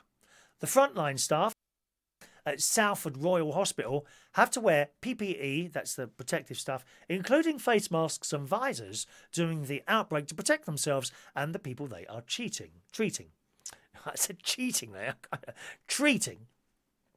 But the hospital's paediatric emergency assessment unit were concerned about making their young patients anxious because of the way they looked. The NHS heroes decided to adapt their visors by attaching film and cartoon characters so that the children's fears have turned to smiles. What a good idea! Colourful cutouts of animals and Disney and Toy Story characters help to distract and cheer up the young patients and staff. Someone said, during this challenging epidemic, we are continually developing new ways of communicating with our patients throughout their time spent in hospital. Staff have created these characters' visors to reduce anxiety at the PPE-filled clinical area and to offer some extra reassurance to our children amidst a potential scary environment. What a blooming good idea. And there's a picture of, again, let's show you a picture. I don't think there's anything wrong with taking a picture and showing you what we got there. That works. That's well done, Rachel, for mentioning this morning. There you go. There's a picture of all the people with their various masks gone. That might blur out if I get to. Can you see where, for example, this one here? He's got like a rabbit on the head there. See if I can get a little bit closer and that'll blur out there. Well, maybe you can try this one. I'm going to try that one. Will that work? Oh no, that one. 3. No. Can't really get any closer than that. But you get the general idea, don't you? I think that's absolutely wonderful. That is what they've done there. Nice to have a little story like that, isn't it? He said, being in hospital can be daunting for a young patient at any time, but now we're wearing masks and visors, it can be very scary. It's important we build up a trusting rapport with our patients, and the characters on our visors are a fun way to distract them and make them smile. And I can just imagine taking any of my great nieces and great nephews, maybe some more scared than others, and how terrifying they'd be with all these people coming towards them with masks. But if you had, I don't know what the children like now. In my day, if I had a little picture of Scooby-Doo or the Mutleys, you know, from Dastardly and Muttley, or Wacky Races, or the Magic Roundabout. If I had one of those pictures coming towards me on a mask, I think I'd be all right with that. You know, what a wonderful idea. Wonderful, wonderful idea. Let's do today's raffle tickets. If you want a raffle ticket now for Monday's raffle, please speak now, my darlings. Okay, Dave, the paperclip is the transmitter. Is that the aerial? Well, you want to get that up quite high, Dave. You have to climb up those things. And it's expensive to stick an aerial on one of those towers. How much are you having to pay for that, as a matter of interest? Is that possibly one of the most expensive parts of having a radio station, isn't it? Getting an aerial up a tower and renting that space. How much? Can I ask how much that costs, as a matter of interest? Zoom the picture in. Oh, that's a good idea, Rachel. You're full of good ideas, dear. Right, hang on. Let's zoom this picture in. Excellent idea. Do you want a job, Rach? Here you go. That's better. There you go. You can see that properly now, can't you? Look. Excellent, Rachel. And let's see one of the ladies on the other side, what they've got. Oh, she's got Mickey Mouse ear, Minnie Mouse ears. Look, Minnie Mouse ears. Brilliant, absolutely brilliant. Doing something like that. I don't like to see children scared. You know, really don't. Right. John's transferred a photo of your face on his mask. It got lovely. I got recognised everywhere I go. Well, of course you would do, John. Wonderful, Dick. Take a picture of me. If you want to go and get in anywhere free of charge, just show them a picture of me. You're straight in that door. Straight. Any BBC show you want to see now? Get to the door. All you got to say is, can I help you, sir? Have you got a ticket? Just say Chris Reardon. You're in. That's it. I'm very, very well known at the BBC now.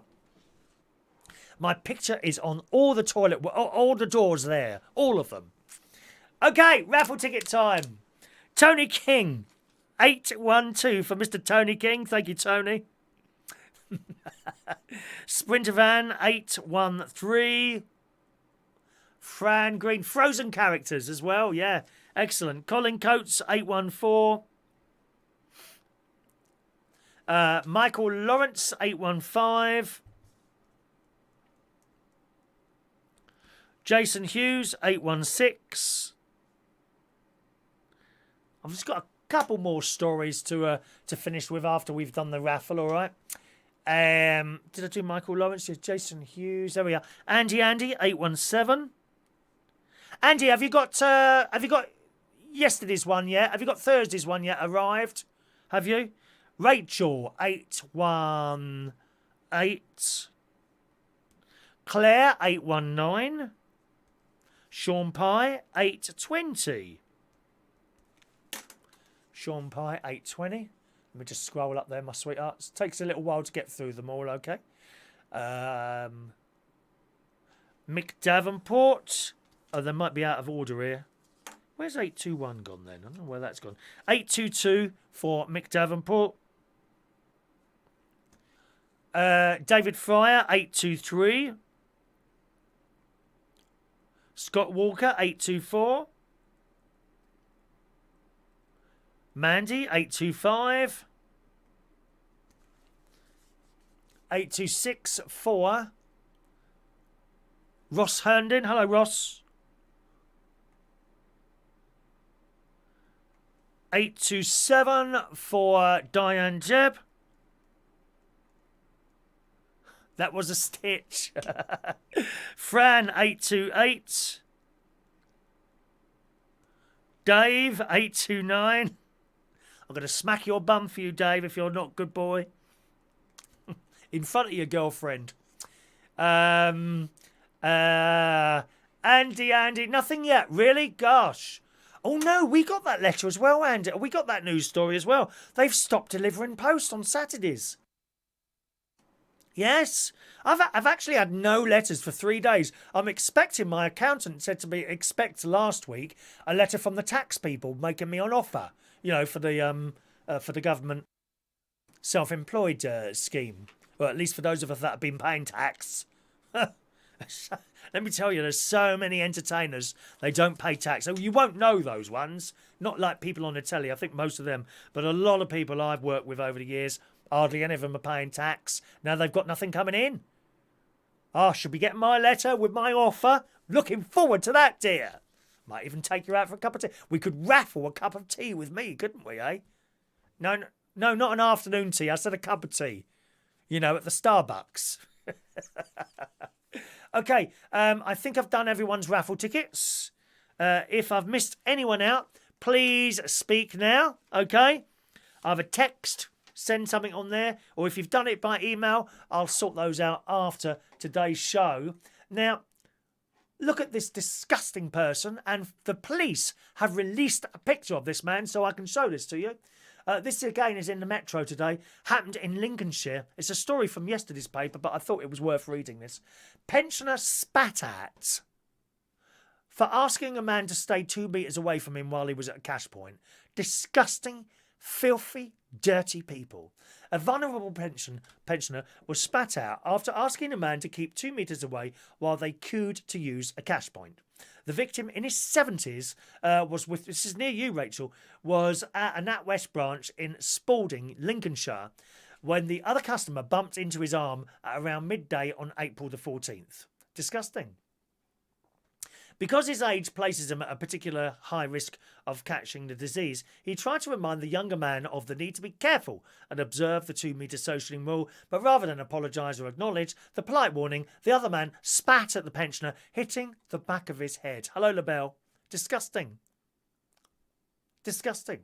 The incident was reported to the Lincolnshire police, who have launched an investigation into the matter and are treating it as suspected assault. They released a closed-circuit television of the man. Would you like to see it? There he is. There he is. Disgusting, filthy man. How dare you spit at a pensioner? Because all she did was, was it a he or a she? It's irrelevant, really, isn't it? All they did was ask you to move away a bit. disgusting, vile tramp. You really are. Awful people. I don't understand it. I really do not understand why people are like this. It's awful. Anyway, that's that story there, okay? I have one more story. So we'll do birthdays first or story? We'll do story first. And then you can tell me if if you've ever... Fran only wants the coffee. Oh, dear. I don't do coffee, Fran. I like the smell. I just don't like the taste of it. Bitter. Bitter.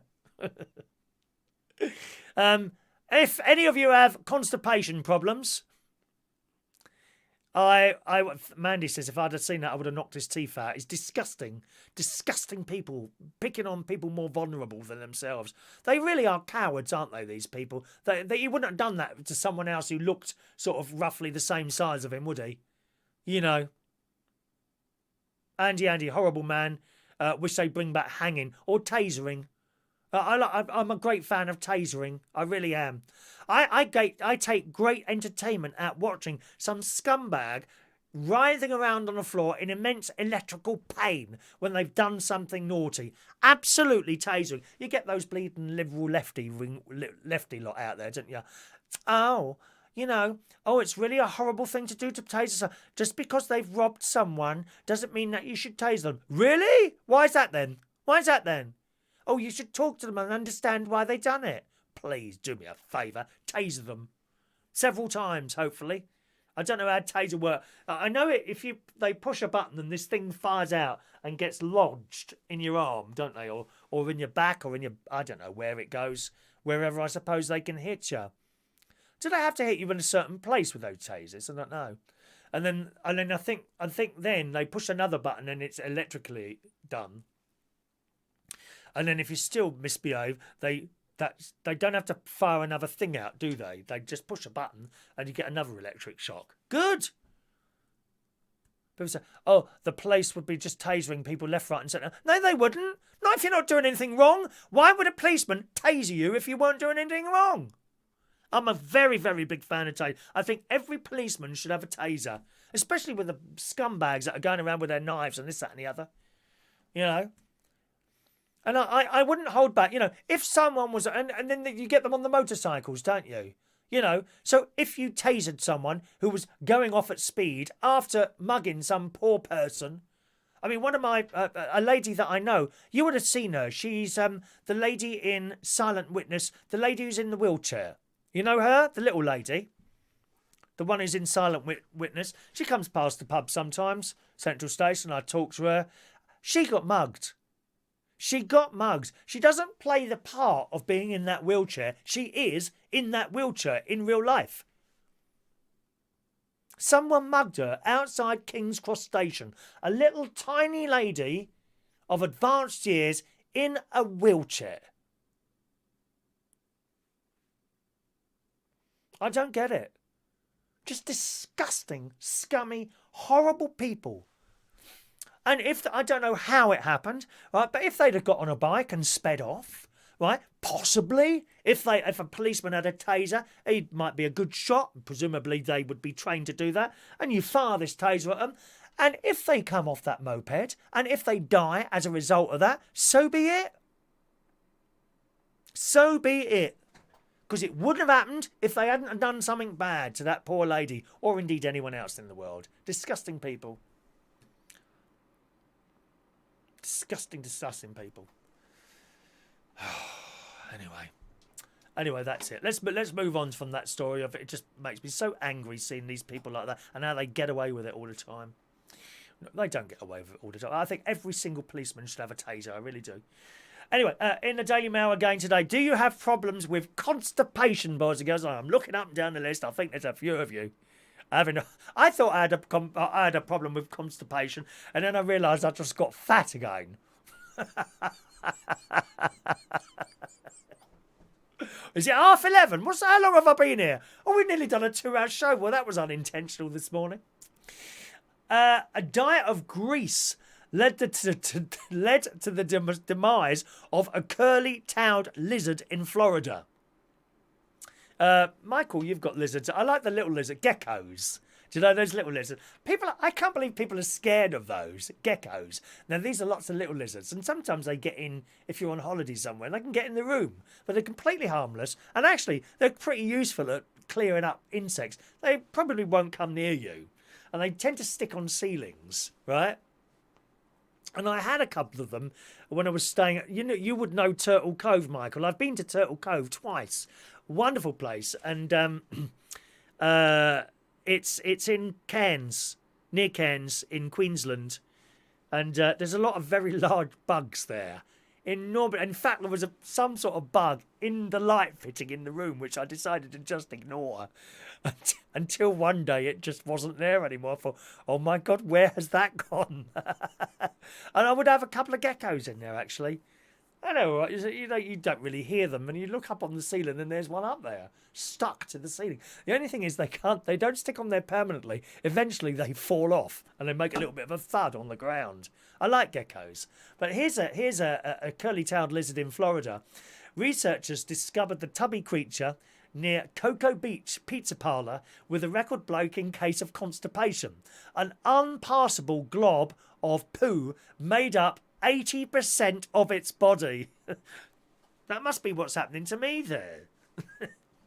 The female creature's 2-inch-long midsection was filled with 22 grams of poo and swollen to the size of a golf ball. The pain, dear! The bolus to body mass ratio was more than 6 times greater than the previous record held by a Burmese python. That poor thing, the pain it must have been in.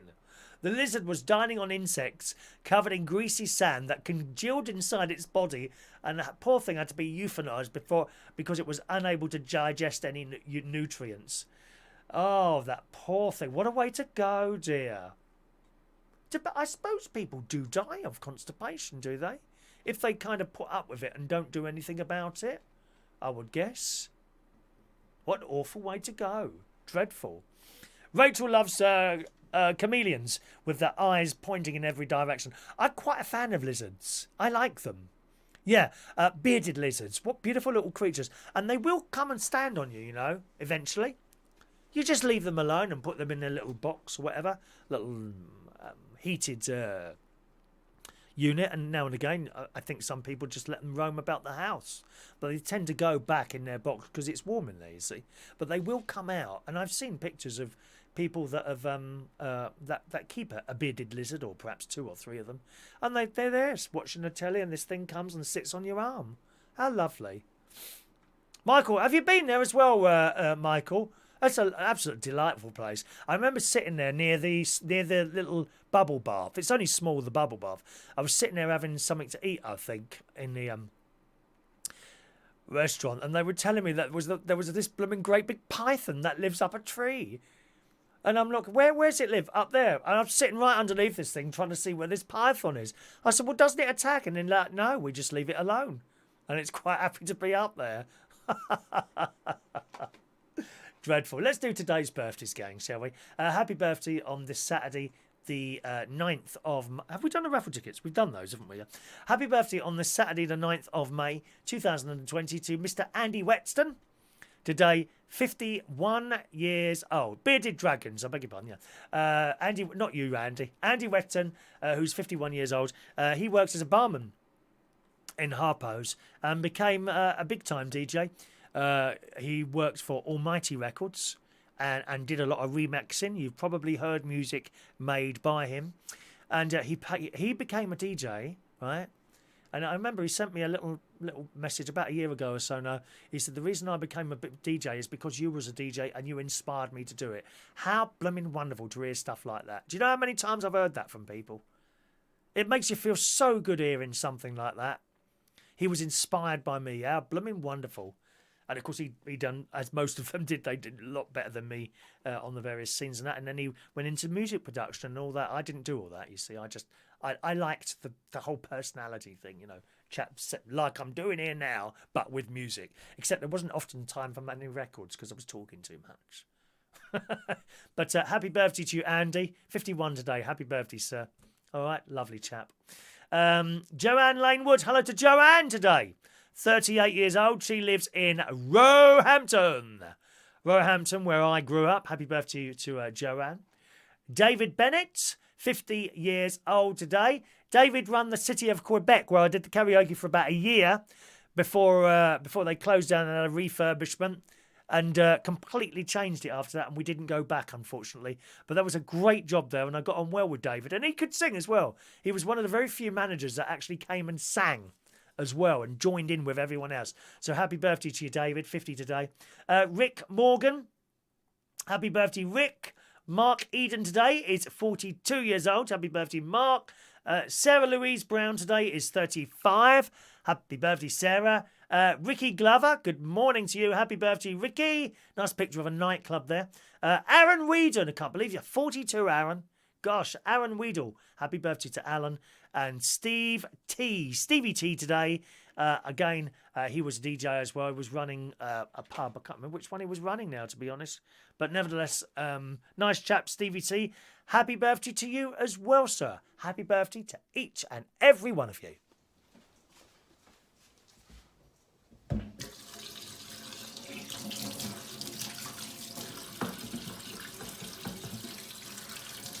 Happy birthday to you. Happy birthday to you. Happy birthday, happy birthday, happy birthday to you. Twice, coronavirus. Happy birthday to you. Happy birthday to you. Happy birthday, happy birthday, happy birthday to you. Happy birthday.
You didn't hear any of that, did you? Never mind. It's that blooming microphone button again. I was just saying, some of you know this already, but while the show is on, I tend to run now another little video on Facebook Live, which is just basically a picture of my garden. Okay, that is live. Okay, I think it's finished now because the battery's died. Yeah, the battery looks like it's died. And the reason I do that is because when you put a link on Facebook from YouTube, no one gets a ping on Facebook. If they're not subscribed on Facebook, they don't get the pin, you see. Right. So I put a little video up on Facebook Live of that. And I've tried various different methods of doing this. One with the title at the top that says, join us now on Chris Reardon UK, youtube.com. They don't seem to see that. And they're like, why aren't you answering? Or why aren't you talking? Or, you know, we've been waiting a long time. When does the show start? That didn't work. So now I've got the logo in the middle of the screen and it says, join us now at youtube.com. It says it twice. And still there's someone there that says 13 minutes and still waiting. I mean, what do you have to do to get these people to realise they're in the wrong place? Oh, it's very difficult life, isn't it? Very, very difficult. Never mind. There you go, boys and girls. Thanks very much for joining us on the show today. Next show is tomorrow night when we do our bingo show. 8 o'clock here tomorrow night, maybe a little bit earlier if we get a chance. Don't forget, if you've got anything you want to send in, send it to that email address. Photos, anything like that, send it through and I'll be pleased to show those to people in exchange for a few likes. Have a lovely day and I'll see you again very soon. Bye-bye now.